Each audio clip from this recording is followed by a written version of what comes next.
Bismillahirrahmanirrahim. Assalamualaikum warahmatullahi wabarakatuh. Alhamdulillahi wa kafa, wassalatu wassalamu ala al-mustafa wa ala alihi wa sahbihi wa man iktafa bihadihi ila yaumiddin, amma ba'd. Saya dikasih tema bicara tentang Islam dan peradaban dunia. Ini bahasan yang sangat-sangat besar sekali ya.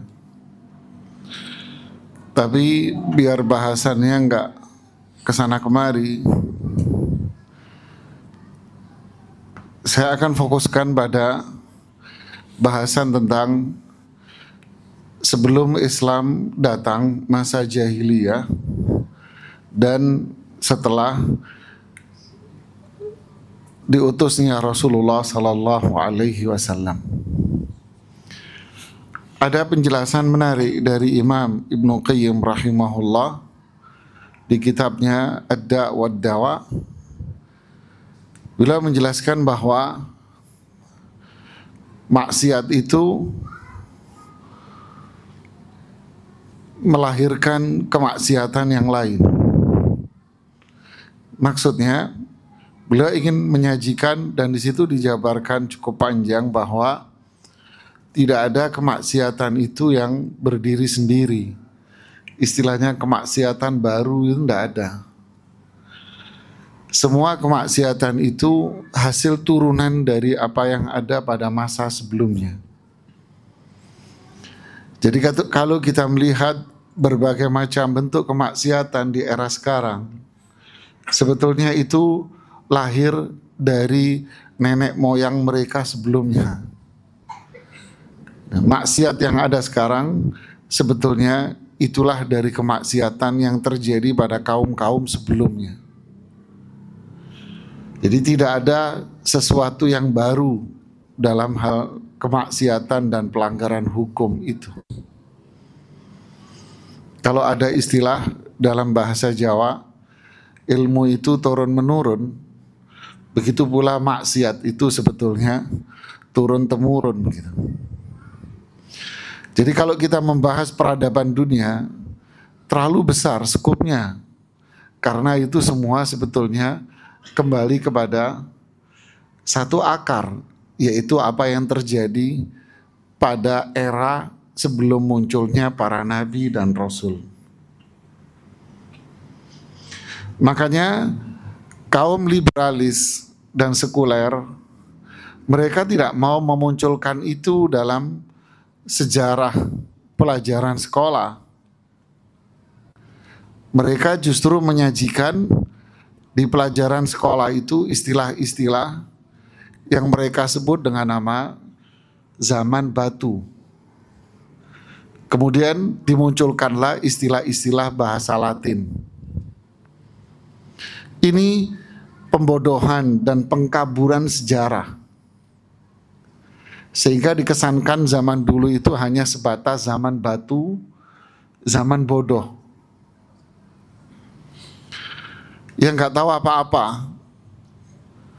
Ini benar-benar membuat masyarakat atau generasi ini jahil dari apa yang terjadi pada masa lalunya. Padahal masa lalu itu cerminan dari masa sekarang.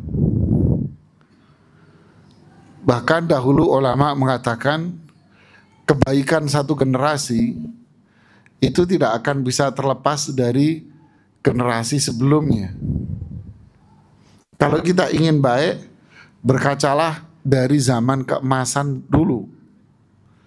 Tapi kalau tidak, maka yang terjadi adalah kejahatan zaman dulu akan muncul kembali di generasi-generasi berikutnya, mungkin dengan kemasan-kemasan yang berbeda, tapi singkong tetaplah singkong, walaupun Anda kemas dengan berbagai macam kemasan-kemasan yang modern.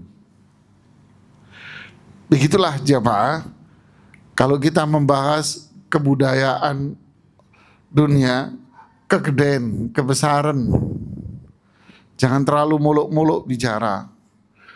Lihat aja apa yang terjadi pada masa lalu yang digambarkan oleh Allah di dalam Al-Quran. Maka kita akan dapati kejahatan-kejahatan yang dilakukan di masa lalu itu pun bisa kita lihat di depan mata kepala kita sekarang. Ada zaman dulu dikenal dengan istilah jahiliyah. Ini sering Anda dengar ya. Apa itu jahiliyah? Jahiliyah memang berasal dari kata al-jahl, kejahilan, lawan dari ilmu. Tapi masa itu disebut dengan kejahilian bukan karena mereka orang bodoh. Bukan. Mereka bukan orang bodoh yang artinya keterbelakangan, tidak memiliki ilmu pengetahuan, tidak. Bukan itu yang dimaksud. Kalau ada orang mengartikan itu, ini ya dia yang nggak paham.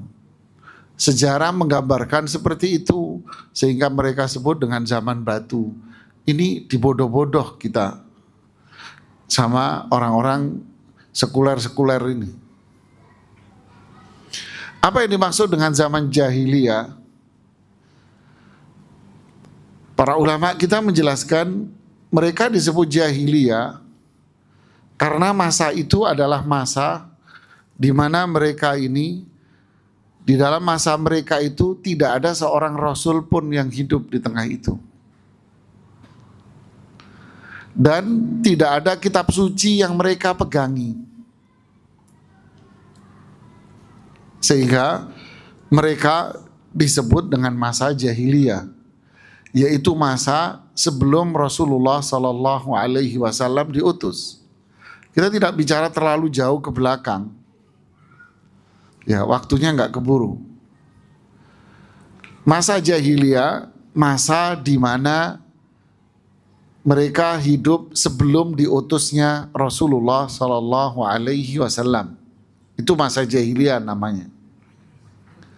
Mereka disebut jahiliyah karena masa itu mereka tidak ada seorang rasul yang menuntun mereka dan tidak ada kitab suci yang menjadi pedoman bagi mereka.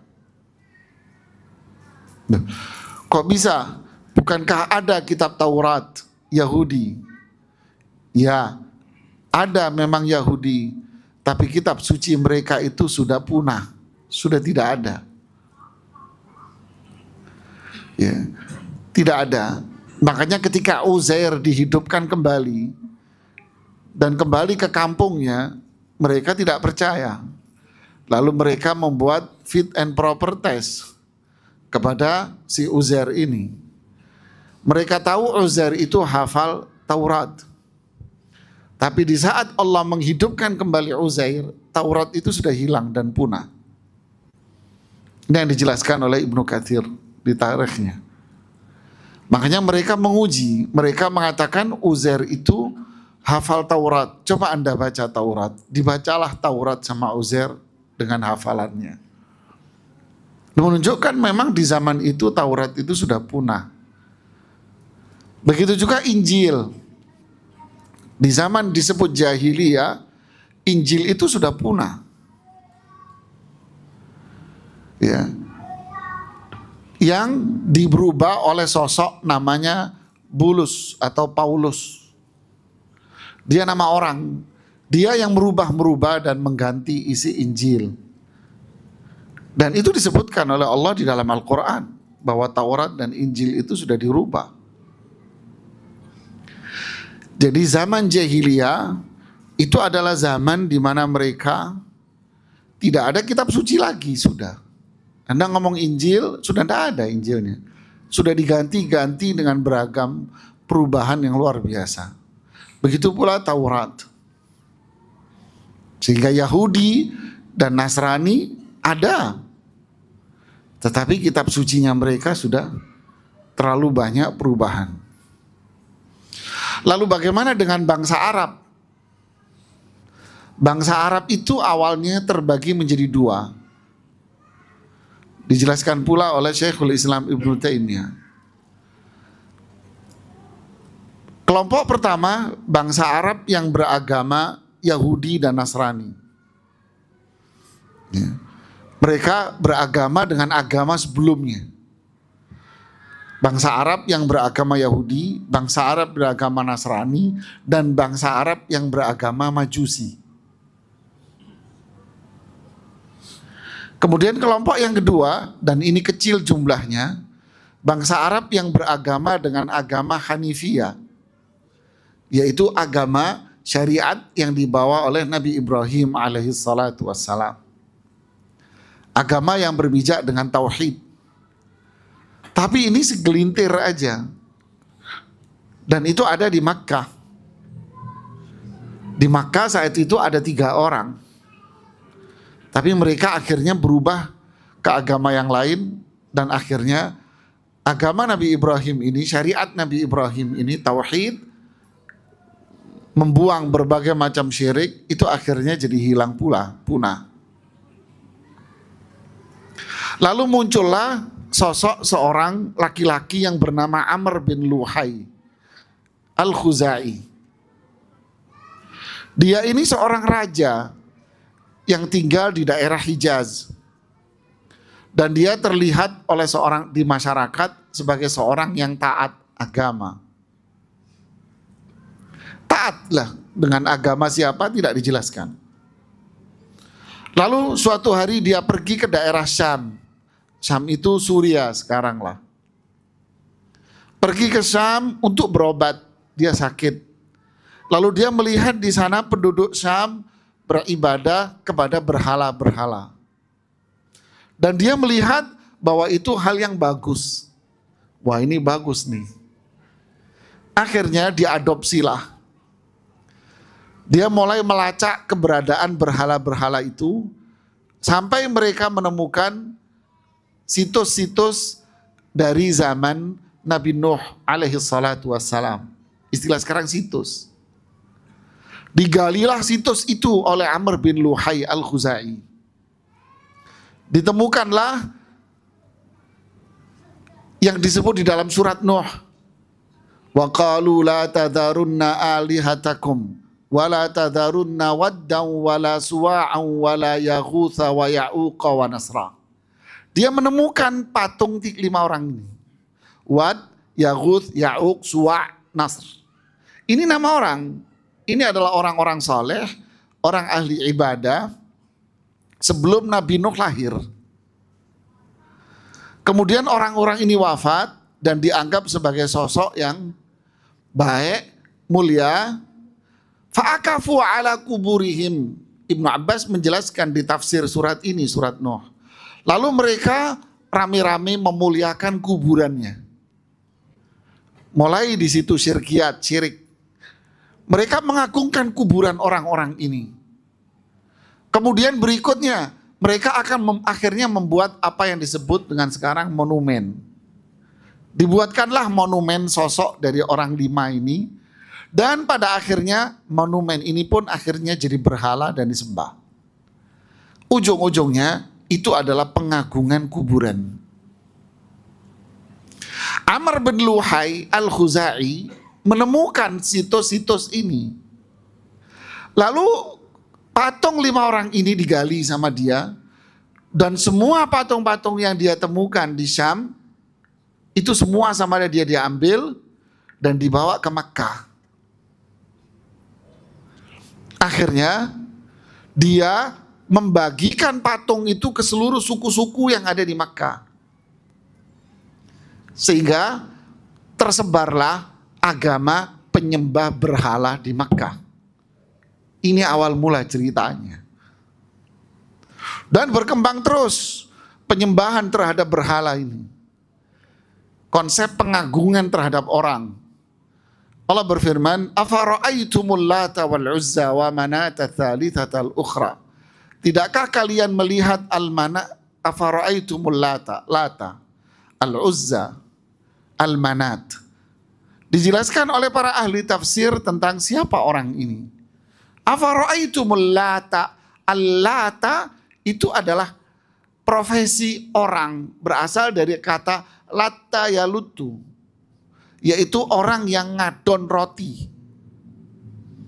Berarti lata orang yang ngadon roti. Tahu roti Arab yang bulat tipis? Nah itu maksudnya.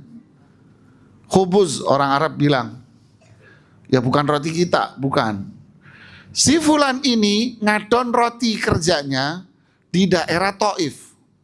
Nggak sampai Taif, dia antara Taif Makkah. Dia punya tempat buat ngadon roti itu batu. Batu yang rata sama dia dibersihin.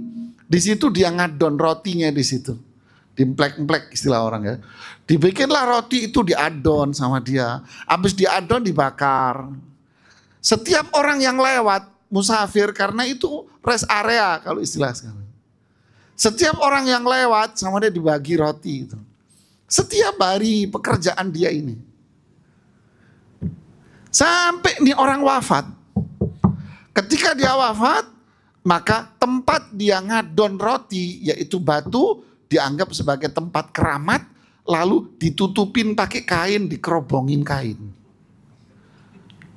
Dewes, ente ngerti sendiri kan ya, ente paham itu. Apa? Ra'aitumul Lata wal Uzza. Uzza itu sebuah pohon.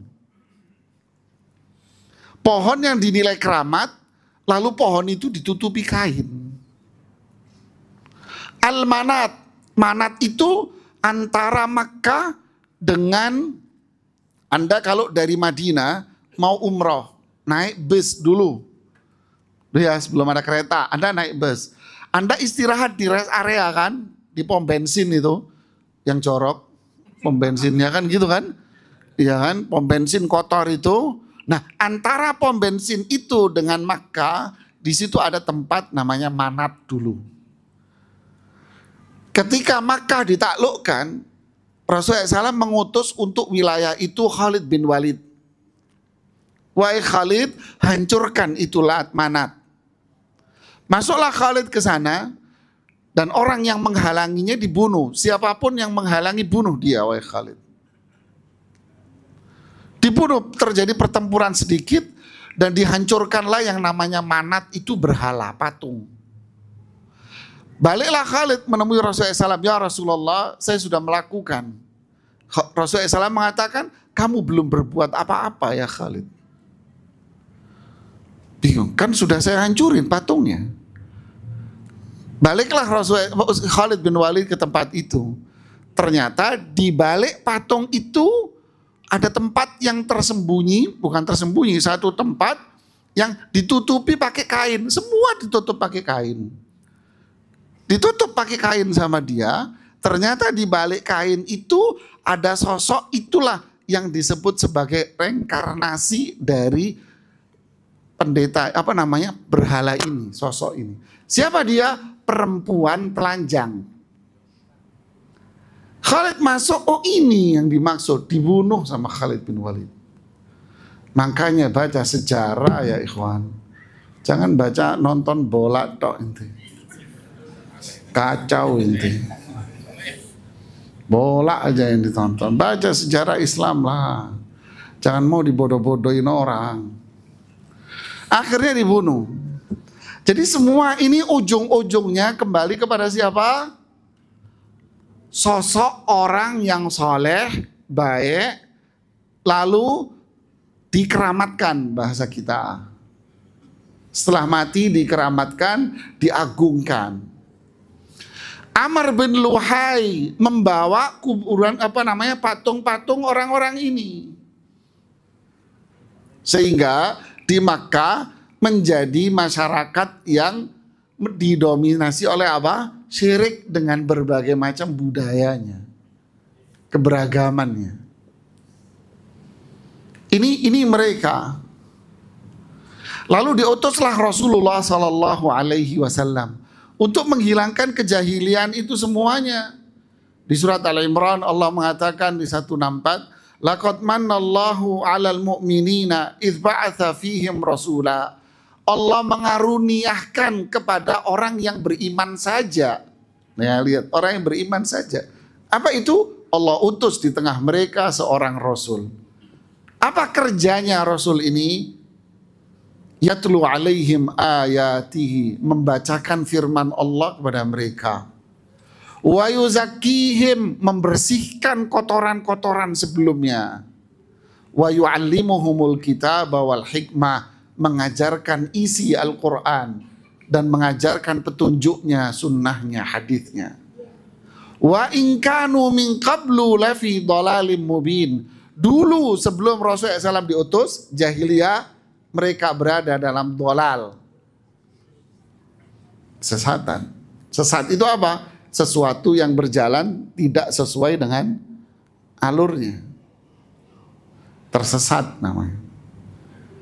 Jadi jahiliyah pada akhirnya semuanya tercela. Jadi apa yang ada dalam dunia jahiliyah dulu tercela. Apa itu? Pertama, syirik. Dengan beragamnya pengagungan terhadap orang, penokohan orang yang berlebihan sehingga dikatakan karomah, wali dan sebagainya. Bukan saya loh yang ngasih tema ini loh ya. Ya, penokohan kepada orang yang berlebihan sehingga ketika dia mau wafat muncul kemusyrikan yang luar biasa, syirik. Yang kedua, memposisikan perempuan hanya sebatas untuk hawa nafsu syahwat. Wala tabarrajna tabarrujal jahiliyatil ula. Allah bilang di surat Al-Ahzab ayat 33. Wahai perempuan, kamu jangan seperti balik ke masa jahiliyah dulu. Di mana masa jahiliyah dulu itu kalau keluar dari rumah telanjang, menampakkan auratnya, menampakkan tubuhnya. Bahkan mereka ketika tawaf telanjang, menampakkan auratnya semua. Sinfani min ahlin nari lam arahuma. Ada dua kelompok masyarakat yang di zaman saya sudah tidak ada, tapi nanti akan balik lagi muncul karena itu zaman dulu. Salah satunya apa? Nisaun kasiyatun ariyatun ma'ilatun mumilat. Perempuan-perempuan pakai baju tapi dia itu telanjang. Lihat. Ma'ilat mumilat, jalannya menunjukkan keelokan tubuhnya. Berarti apa yang kita lihat di depan mata sekarang kita ini, perempuan-perempuan yang seperti ini, berarti sebetulnya mereka itu siapa? Sifat-sifat jahiliyah. Tapi secara umum masa jahiliyah itu tidak ada. Makanya kata Syekh Saleh Fauzan hafizahullah, nggak boleh kita mengatakan masa jahiliyah, nggak boleh. Karena masa jahiliyah itu sudah tidak ada. Dengan keberadaan Quran, dengan adanya sunnah, dengan adanya para ulama, jahiliyah itu tidak ada. Yang ada hanyalah individu dan kelompok. Individu atau kelompok masyarakat yang menerapkan sifat-sifat jahiliyah. Jadi fenomena sekarang perempuan membuka aurat, ini warisan. Dosa warisan. Sebagaimana syirik sekarang, pengagungan terhadap kuburan-kuburan, situs-situs, tempat-tempat, pohon dan sebagainya, ini adalah warisan.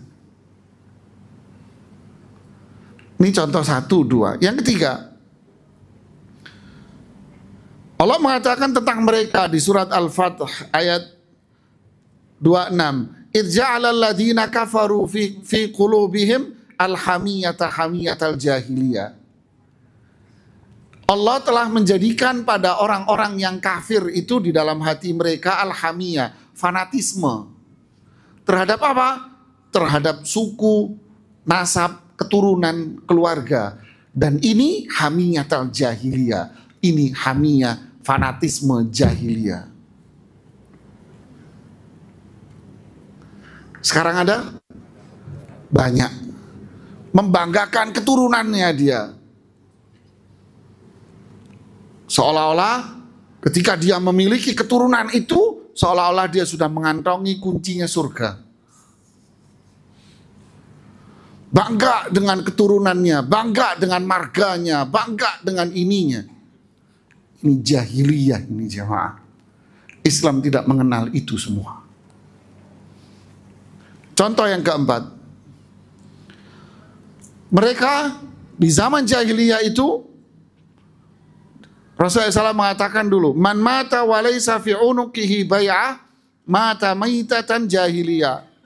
Siapa yang wafat dan di dalam dirinya tidak ada ikatan baiat dengan pemimpinnya dia, maka dia mati seperti orang jahiliyah dulu. Orang jahiliyah dulu itu hidupnya kacau balau. Tidak ada sosok yang mengatur mereka, tidak ada. Pemimpin itu tidak ada.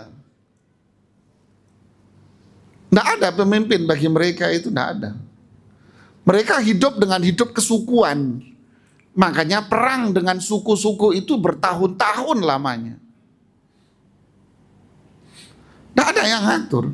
Islam datang dengan menetapkan sistem khalifah, kepemimpinan, khalifah, pemimpin. Sekarang ada presiden yang dipilih kaum muslimin. Berarti apa? Kewajiban untuk taat sama mereka. Islam menetapkan itu. Kemudian di antara bentuk kesukuan, menganggap dirinya lah yang paling baik. Kelompoknya lah yang paling baik, keluarganya yang paling baik. Memandang orang akhirnya dengan pandangan sebelah mata.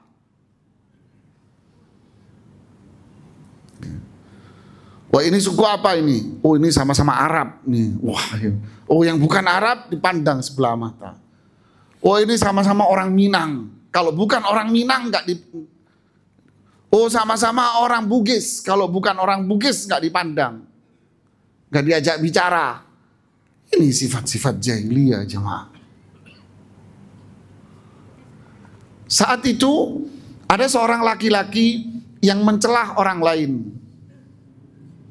dengan mengatakan, yabnas sauda, wahai laki-laki yang kulit hitam, kamu kulitmu hitam ya? Kamu kok hitam? Rasulullah SAW negor keras dengan orang yang seperti ini. Dengan mengatakan apa? Ayar tahu bi ummih, kamu menghina dia, kamu merendahkan ibunya, kamu merendahkan bapaknya. Marah Rasulullah SAW. Lalu beliau mengatakan, innaka mru'un fika jahiliyah, kamu itu punya sifat jahiliyah kamu. Jamaah, ini yang terjadi zaman dulu. Syirik, perempuan jadikan komoditi dagang. Coba kalau ada pameran-pameran, yang duduk di situ siapa? Ini jualan dia apa jualan orang? Rokok muter-muter yang dagang siapa? Coba lihat pakaiannya. Innalillahi wa inna ilaihi rajiun. Ini mau jualan barang atau mau jualan orangnya ini?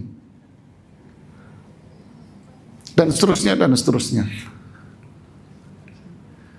Ya. Yang ketiga, fanatisme dengan kesukuan. Sehingga memandang orang itu mulia atau tidak dengan sukunya. Selain dari sukunya, dipinggirkan, direndahkan, dicuekin.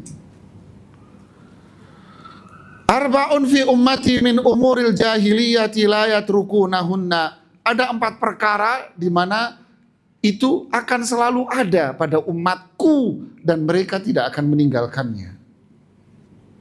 Apa itu? At-ta'nu fil ansab, mencela keluarga orang. Emang bapakmu dulu itu tahu nggak? Ya, bapakmu itu dulu. Gitu. Dan ini juga banyak terjadi di kalangan suami istri. Banyak. Suami, istri, perempuan yang lebih dominan, ketika berantem, mamamu itu kan memang begitu, ayahmu itu begitu, coba lihat tuh saudara-saudaramu. Bener kan? Ini jahiliyah, mas. Ini masa zaman dulu nih. At-ta'nu fil ansab. Kemudian apa? Al-fakhru bil ahsab. Bangga dengan keturunannya. bangga dengan jabatannya dia, bangga dengan posisinya, kekayaannya. Anda tahu nggak, yang mendirikan masjid ini saya, Mas. Dulu ini nggak ada masjid, saya, Mas, yang dirikan. Saya dulu yang bikin begini, saya yang begini. Wah, repot ini, Mas. Suruh angkut aja, suruh bawa ke rumahnya. Ini jahiliyah ini, Mas. Bangga dengan itu. Kalau sholat harus duduk belakang soft. Walaupun telat, mesti di sini. Kalau nggak di sini ngamuk dia. Ya saya nggak tahu, ini umum loh ya. Di mana-mana ini. Yang ketiga, an-niyaha 'alal mayyit, meratapi orang mati. Keluarganya wafat, wah nangis dengan suara keras, dengan kata-kata yang nggak benar. Istisqa bin nujum, yaitu turun hujan, ini dipengaruhi oleh bintang ini dan bintang ini. Wah, ini bentar lagi musim hujan ini, karena ininya begini. Ini fenomena-fenomena jahiliyah. Narkoba itu juga fenomena jahiliyah, Mas. Ibnu Abbas mengatakan ketika pengharaman khamr itu 100%, kota Madinah banjir minuman keras. Karena itu minuman hari-hari mereka. Sekarang narkoba di depan mata. Perzinaan itu memang pekerjaan mereka. Di kota Makkah zaman itu, perempuan yang dagangan, mohon maaf, seperti ini, tandanya apa? Ada benderanya di rumahnya. Kalau di rumahnya ada benderanya, silakan Anda tinggal masuk.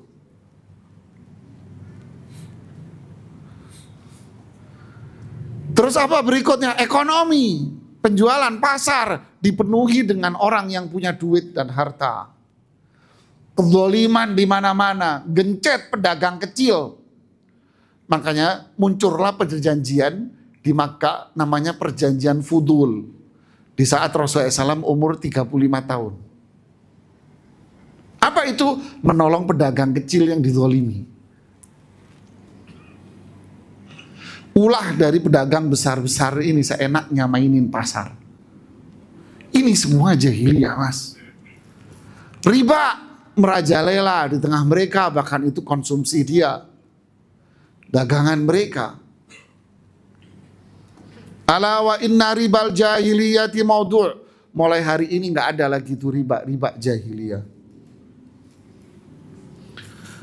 Itulah, Mas, jamaah, fenomena budaya-budaya yang diadopsi dari masa yang disebut dengan nama masa. Al-Imam Muhammad bin Abdul Wahab mengatakan, a'zam masailil jahiliyah wa akhtaruha, masalah jahiliyah yang paling berbahaya dan paling berat apa? Adamul iman bima ja'a bihi Rasul SAW. Tidak beriman kepada Rasulullah SAW. Satu, tidak beriman dengan apa yang dibawa oleh Rasul Sallallahu Alaihi Wasallam. Yang kedua, tidak beriman kepada Rasul SAW, berarti kafir dia kan. Qul ya ayyuhal kafirun, dia orang kafir. Tidak beriman sama Allah, tidak beriman sama Rasul. Yang kedua, tidak beriman dengan apa yang dibawa oleh Rasul SAW, berarti ada kemungkinan dia siapa? Islam.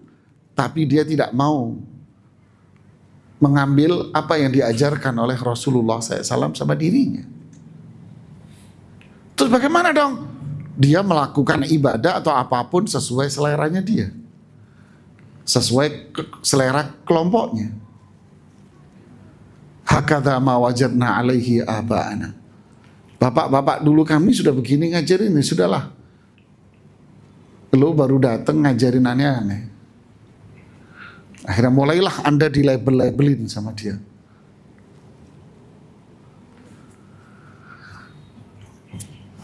Ini jahiliyah yang paling berat. Tidak beriman kepada Allah dan Rasulnya. Yang kedua, tidak beriman dengan apa yang dibawa oleh Rasul SAW. Apa itu? Tauhid. Muslim, tapi tidak bertauhid, syirik. Muslim tidak menjalankan sunnah Rasulullah SAW, bid'ah. Muslim tapi tidak mau dengan ketaatan kepada Allah dan Rasulnya, hidupnya dengan maksiat. Kemudian fa'idan dhafa ila dzalika istihsan ma'alaihi ahlul jahiliyah tammatil khasara. Kalau yang dua tadi ditambah dengan apa? Menganggap baik semua tadi itu, sempurnalah kerugian dan kesengsaraan Anda.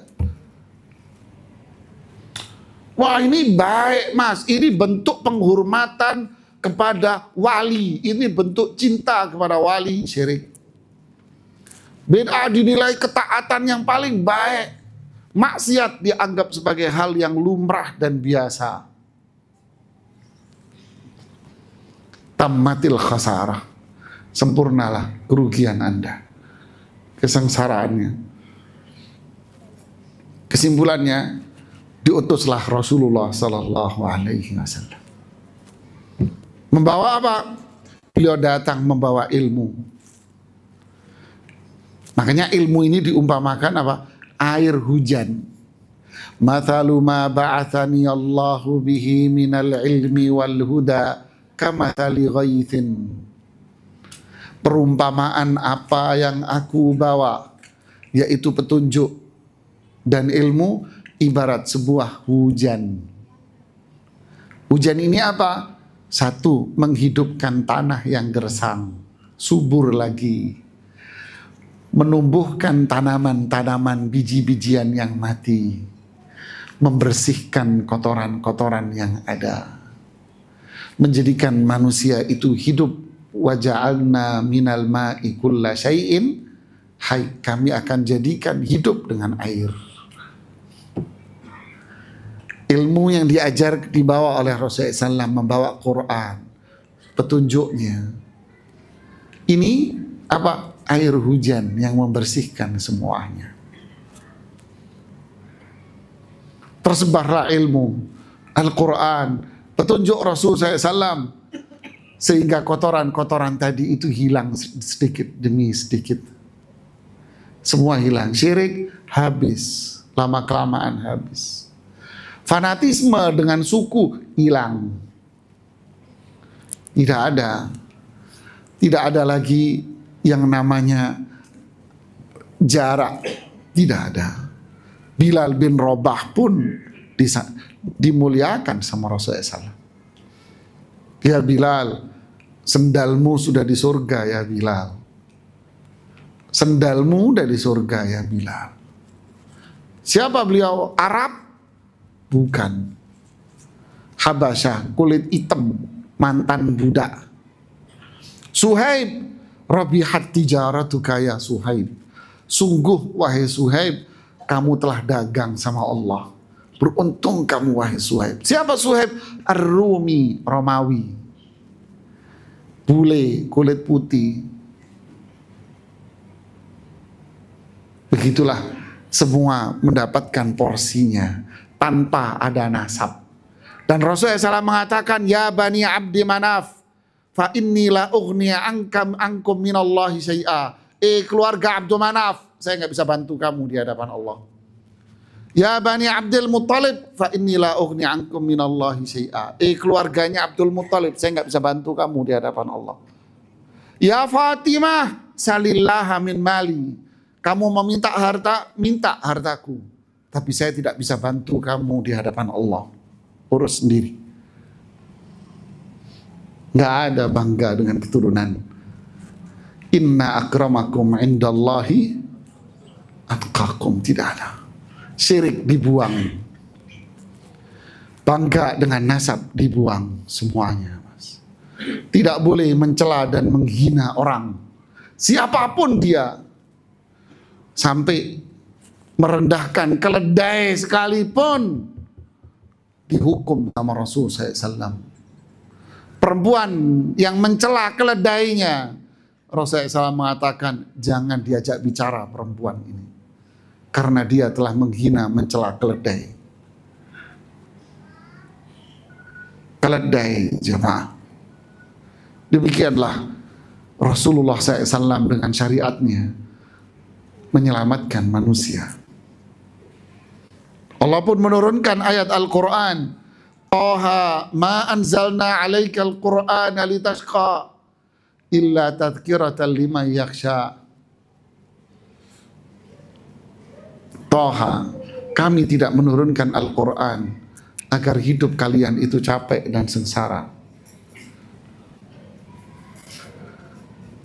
Ada apa kelanjutannya yang menjadikan Umar masuk Islam gara-gara baca ayat ini? Umar yang mempertahankan apa? Budaya jahiliyahnya, tapi ketika baca ini sirna dalam hitungan. Kita lanjutkan setelah sholat Isya. Ya, sudah dikasih tahu waktu Isya katanya. Oh iya Pak. Jazakumullah. Bismillah, alhamdulillah, salatu wassalamu ala rasulillah wa ba'd. Saya lanjutkan sedikit. Ketika Allah menurunkan awal dari surat Thaha di ayat 1 dan 2, Thaha ma anzalna alaikal Qur'ana litashqa illa tadhkiratan liman yakhsha. Kami tidak menurunkan Al-Quran litashqa agar kalian ini sengsara, susah, capek, illa tadhkiratan liman yakhsha. Tapi Al-Quran ini nasihat, bimbingan, rahmat, kasih sayang bagi mereka yang beriman. Ayat ini turun ketika orang-orang musyrik itu mengatakan bahwa apa yang diajarkan oleh Muhammad ini susah, berat, harus meninggalkan kebiasaan mereka yang tadi itu, meninggalkan berbagai macam bentuk fenomena kesyirikan, kezaliman. Mereka harus tinggalkan itu semua, sehingga mereka mengira bahwa itu sulit, capek. Lalu Allah turunkan surat ini. Sungguh Al-Quran diturunkan dengan membawa kasih sayang, membawa cahaya, membawa kebenaran, membimbing ke surga. Inilah Al-Quran, mengajak semuanya untuk saling mengasihi, menyayangi, karena Allah itu adalah Zat Maha Pengasih, Maha Penyayang. Allah tidak mau manusia ini terbelenggu dengan ketergantungan pada syirik-syirik itu. Allah menginginkan manusia itu bebas jiwanya dari berbagai macam ketergantungan terhadap selain Allah. Allah menginginkan manusia itu hanya beribadah kepadanya, karena itu adalah tujuan utama manusia. Allah menciptakan manusia, ibadah hanya kepada Allah semata. Lalu Allah turunkan pula di dalam Al-Quran di surat Al-An'am ayat 122. Tolong jangan ngomong dong, jangan ngobrol dong, hargai dong orang yang ngaji. Allah menurunkan di surat Al-An'am di ayat 122, awaman kana maitan fa ahyainahu. Dulu mereka ini mati, maksudnya hatinya kotor, dipenuhi dengan perkara-perkara jahiliyah. Fa ahyainahu, lalu kami hidupkan dia. Dengan apa? Dengan iman, dengan tauhid, dengan ketaatan hanya kepada Allah dan Rasulnya saja. Wa ja'alna lahu nuran, lalu iman dia, tauhidnya dia, ketaatan dia hanya kepada Rasulullah SAW, itulah cahaya. Yamshi bihi finnas, yang jadi panduan dia untuk hidup di tengah masyarakat. Lihat. Kama mathaluhu fi dhulumat, tentu ini akan berbeda dengan mereka yang berada dalam kegelapan-kegelapan. Laisa bi kharijin minha, dia tidak akan bisa keluar dari kegelapan-kegelapan itu. Kadzalika zuyyina lil kafirina ma kanu ya'malun. Demikianlah orang kafir itu menganggap apa yang dia perbuat itu selalu indah. Ibnu Katsir mengomentari, apakah sama mereka yang tadi itu berada dalam cahaya dengan mereka yang berada dalam kegelapan-kegelapan? Apa yang dimaksud dengan kegelapan-kegelapan di sini? Ibnu Katsir mengatakan itu adalah kejahilan-kejahilan, ketidakfahaman mereka akan wahyu, wal ahwa, hawa nafsu yang mendorong mereka untuk berbuat syirik, bid'ah, kemaksiatan, wad dalalat, keluar dari petunjuk, itulah kesesatan. Al mutafarriqah, beraneka ragam bentuknya, itu semua banyak. Makanya Allah sebut zulumat, kegelapan. Tapi giliran Allah menyebutkan cahaya, Allah menyebutkan cahaya itu satu, nuran satu. Allah tidak mengatakan anwaran, cahaya-cahaya, sehingga semua itu benar. Enggak. Allah sebut cahaya itu satu. Selain dari cahaya yang satu, gelap semua. Dan kegelapan itu banyak. Zulumat. Allahu waliyul ladzina amanu yukhrijuhum minadh zulumat. Banyak. Berarti banyak beraneka jenis kejahilan. Kemudian hawa nafsu yang diperturutkan. Banyak itu beraneka ragam. Bisa jadi setiap daerah akan berbeda dengan daerah yang lain bentuknya. Tapi semua akan kembali satu kata, yaitu syirik dan keluar dari ketaatan kepada Allah dan Rasulnya. Di ayat yang lain Allah mengatakan di surat Asy-Syura ayat 52, wa kadzalika auhayna ilaika ruhan min amrina, demikianlah kami wahyukan kepada kalian roh berupa perintah kami. Kata Imam Sa'di, coba perhatikan, Allah sebut wahyunya, petunjuk Rasulnya disebut sebagai roh. Manusia hidup dengan adanya roh. Tanpa roh, manusia akan mati. Berarti Allah sebut wahyu, petunjuk Rasul SAW dengan roh. Dengan itu manusia sebenarnya hidup di tengah masyarakat dengan penuh kasih sayang dan cahaya. Ma kunta tadri mal kitabu walal iman. Dahulu kamu nggak tahu apa isi Al-Quran dan apa petunjuk dan iman, itu nggak tahu. Walakin ja'alnahu nuran nahdi bihi man nasya'u min ibadina. Tapi kami jadikan wahyu itu jadi nur. Kami berikan hidayah kepada hamba yang kami kehendaki.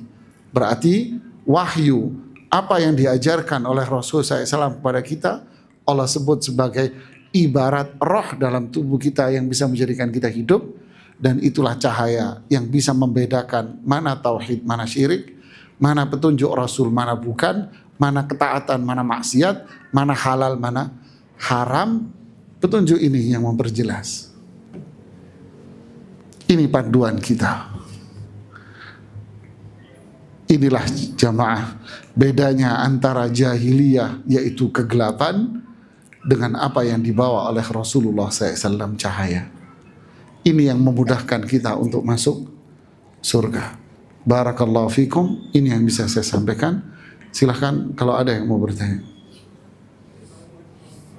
Assalamualaikum.